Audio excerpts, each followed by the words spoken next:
It's not much more than a month ago since Mr. Molotov broadcast to the people of the Soviets, telling them of Hitler's latest criminal aggression, this time against them. Страну атаковали наши границы во многих местах и подвергли. These are some of the 180 million people against whom Hitler had just turned his war machine, and they fully understood what that meant. The same as for Britain and her other allies: blood, toil, tears and sweat. In Moscow, there was a rush to buy Pravda and read the latest news of the fighting. How far had the Nazis advanced? Were the boys at the front holding them? Had the Red Air Force bombed the enemy? One can imagine a few of the things the Russian people wanted to know. Everywhere, local leaders explained the situation at meetings of workers, calling on them for their maximum effort in this hour of danger. Была завоевана, трудящихся своих европейских мест фашистов уничтожим. Пойдет дорога.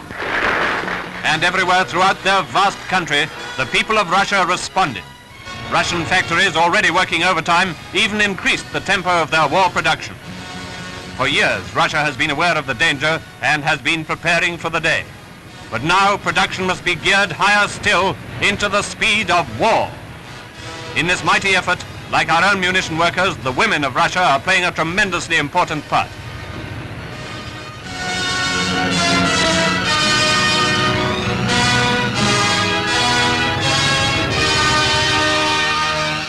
Women are working in the factories, and women also carry on much of Russia's ARP work. Here they're practicing an exercise at a warden's post in a big block of flats in the capital.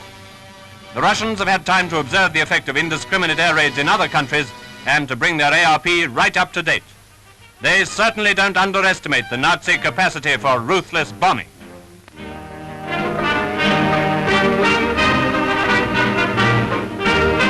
Of course, one of the reasons for Hitler's attack is no doubt to replenish his oil.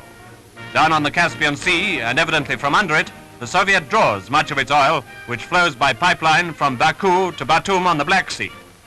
So the Nazis would like to control the oil fields of the Caucasus as well as the cornfields of the Ukraine.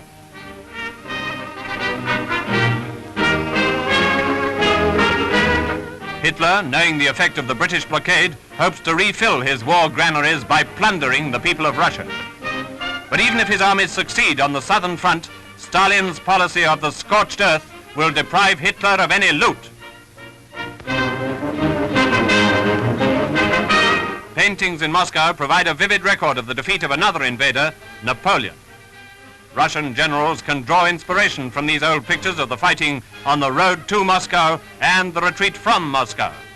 Only 1 out of every 4 men got back to Smolensk on the return journey. Today, Russia once more resists aggression to the utmost of her strength. The Red Army has been performing miracles of valor against the violent impetus of the Nazi drive, and if its sacrifice in life has been great, we can be sure the German losses have been greater still.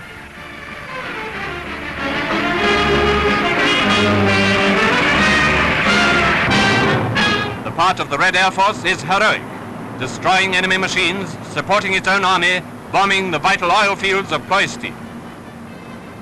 And the Red Fleet has already scored big successes in the north, wiping out enemy transports, sinking enemy warships, harassing enemy troops by bombardments from the sea.